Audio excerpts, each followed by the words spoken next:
Did you know that superhero stories fall victim to having some of the worst power systems in all of fiction?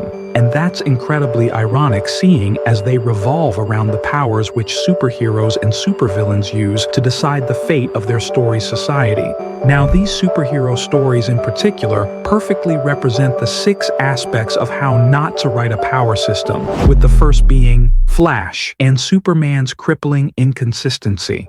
Before diving into that, let me clarify that a power system basically refers to the logic, rules, limitations, and structure governing the supernatural or exceptional abilities within a story's universe.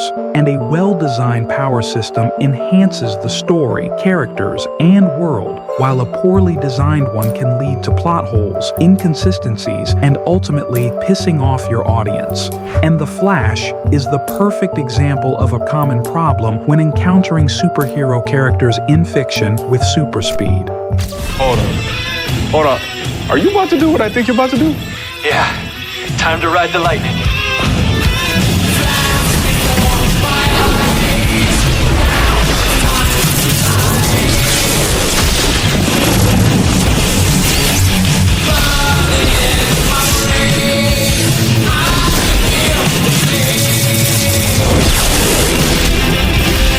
Speedsters never have a consistent or definitely measurable speed, and are conveniently faster or slower depending on what the writer and the plot needs them to be in the moment. The Flash from the CW show is outright the worst offender in this regard, as one moment we see that he's faster than the speed of light, and the next he can't seem to take down a villain on a superbike or outrun a mutant shark. Bruh. Superman sadly also falls victim to this crippling inconsistency time and time again. I'm a weapon. I'm an alien invader sent to kill you all. No! You would never hurt anyone. You help people. I saw it, Jimmy. The day my people sent me here to invade Earth, I saw my spaceship come through with an armada. And it makes sense. Why else would I be able to shoot fire from my eyes? To rip apart steel? I'm made for destruction. My Adventures with Superman is the perfect example of this, as though the origins of his powers and his story's power system itself is deeply rooted in science. It's quite jarring when it ends up falling into the cliché of his emotional state in the event of his loved ones being placed in immediate danger, directly contributing to his physical strength and even his healing factor. Now, for avoiding this inconsistency, we look to a story like Avatar: The Last Airbender, which makes better use of its power system, as bending only plays to the defined rules of its characters' abilities, with the only shift in these abilities being as a result of perfectly logical buffs, like the spiritual effect of the moon on waterbenders, Sozin's comet, or the sun on firebenders, and the avatar state, which is stated to kick in when the avatar is in trouble. Now, Suicide Squad, Isekai, with its vague and undefined system, is something that's such a terrible aspect of writing a power system that I just had to use it in this vid. Super.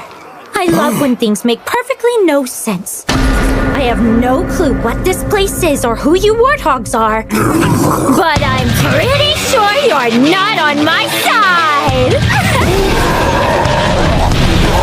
Superhero fiction doesn't usually have a single world-unifying power system. It has separate powers with separate systems. Now, a story can have powers in it, and the scope not necessarily be focused on understanding those powers, but instead what those powers' capabilities would cause. But you'd have to admit that a well-defined system makes for a more in-depth and logical understanding of a superpower's abilities and limitations. But Suicide Squad Isekai somehow manages to go in the extremely wrong direction, having the vaguest power system ever. The fact that its story revolves around its characters going into a fantasy world where magic is a prominent aspect of it, but they still didn't give any reasonable explanation for how that magic works, or how it was conveniently positively affecting the characters tasked with traveling to this alternate universe, is what makes its power system absolutely pathetic. On the good side of this spectrum, however, is Hunter x Hunter, where almost every facet of its power system is understood. It's not even magic anymore, it's more a pseudoscience, and this tight and logical power system gives a well-grounded understanding of its system's capabilities.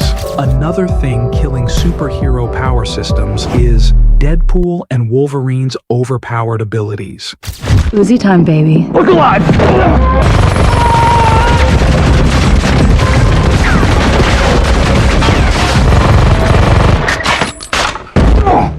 I think I'm hit. No shit. You did that on purpose. I did no such thing! Listen to me, gorgeous. How long does it take for you to regenerate? Regenerate? When it comes to the Deadpool and Wolverine story, I couldn't help but notice that there was an overwhelming lack of stakes for the lives of our protagonists, and that's because of the infinitely overpowered regenerative abilities these two have. This didn't affect the stakes of its story as a whole, however, as we still fear for the lives of Deadpool's loved ones. As for the battles fought in this movie, they really only served as entertainment, because we all knew at the end of the day, they would just get back up again. In the case of this movie in particular, it ultimately still played to its strengths as it's a part of the comedy genre, giving the story the right tone to seamlessly execute overpowered characters, like with the case of Saitama in One Punch Man. But overpowered abilities would be completely detrimental to the coherence of a superhero story with a more serious tone. An example of a story that perfectly encapsulates correct power level dynamics is Infinity War, where we see our protagonists helplessly struggle to stop an Infinity Stones wielding Thanos from erasing half of the universe's population. It was perfect. Perfect. Everything, down to the last minute details. Young Justice also does this quite well, as the team members with different sets of abilities face stronger foes with their own sets of abilities and expertise, forcing them to work together and combine their abilities in unique and creative ways in order to effectively defeat their antagonist. Now, when it comes to Umbrella Academy and its poor personification, we get to see just how badly some superhero stories personify the powers in their world. Quick rundown. Luther, super strength. Klaus can commune with the dead. Allison can rumor anyone to do anything. Except she never uses it. I heard a rumor. You punched yourself in the face.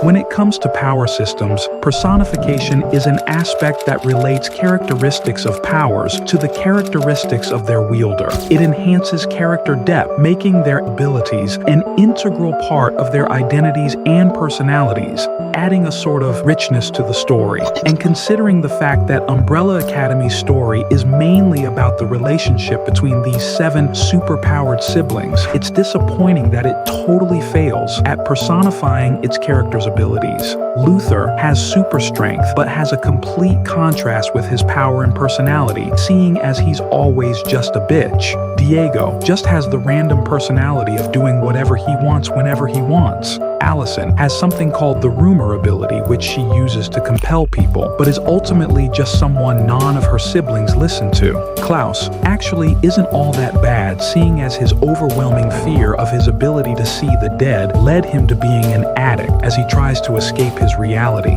5 is pretty much just an overconfident and overgrown but smart brat. Ben was barely even present at the start, then later just turned into an asshole. And Vanya is another direct contrast to her powers, being the most powerful of the bunch and yet the most timid. As for Lila,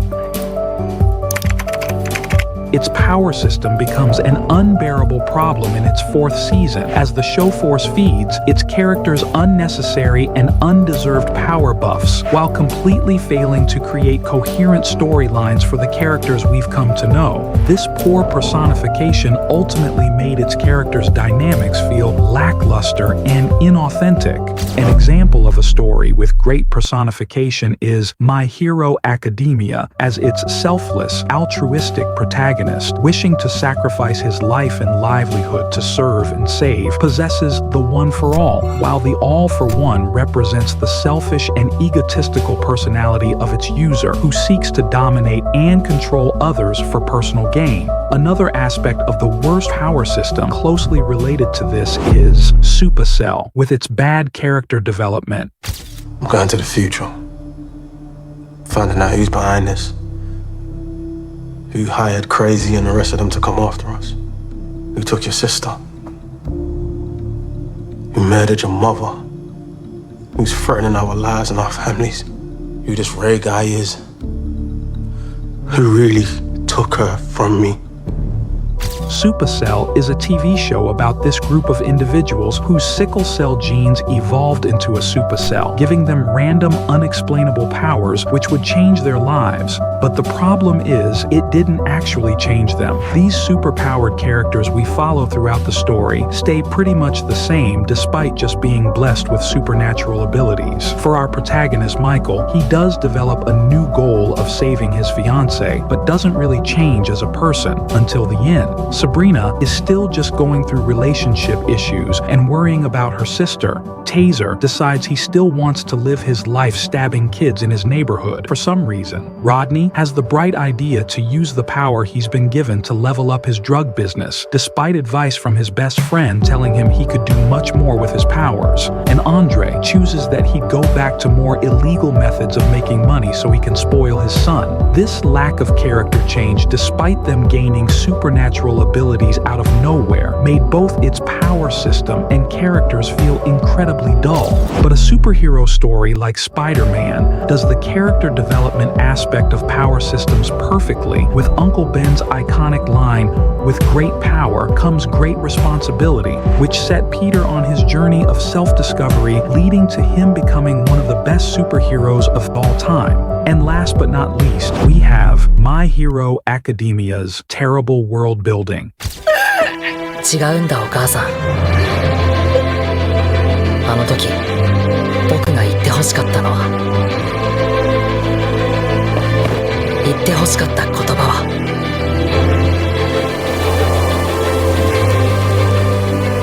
君はヒーローになれる。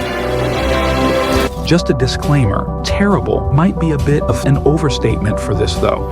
And I know I mentioned its great personification earlier, but the problem with the world-building aspect of My Hero Academia's power system is it's narrowed down to nothing else but heroics. World-building is one of the most important aspects of writing a power system, as it's largely intertwined with it. And although 80% of My Hero Academia's world's population has quirks, we don't get to see quirks play into other aspect of its world. You either don't have a strong enough quirk for it to matter, or if you do have a strong quirk, you only have the path to become a hero, a villain, or some loser criminal. Its power system isn't integrated into other aspects of its world like career paths, industrial revolution, or everyday life. Quirks always have to be directly related to heroics.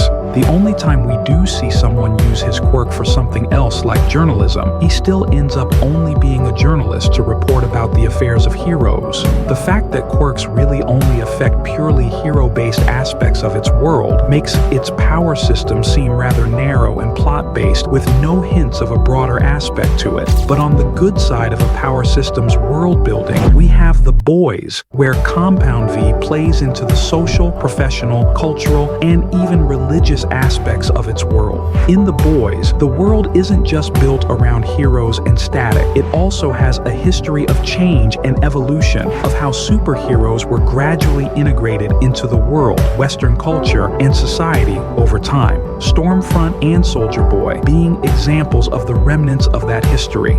This has been all that makes a power system bad, summarized into these 6 aspects. Check out these 2 videos for a better understanding of a story's world building, or why superhero villains make for some of the best antagonists in fiction.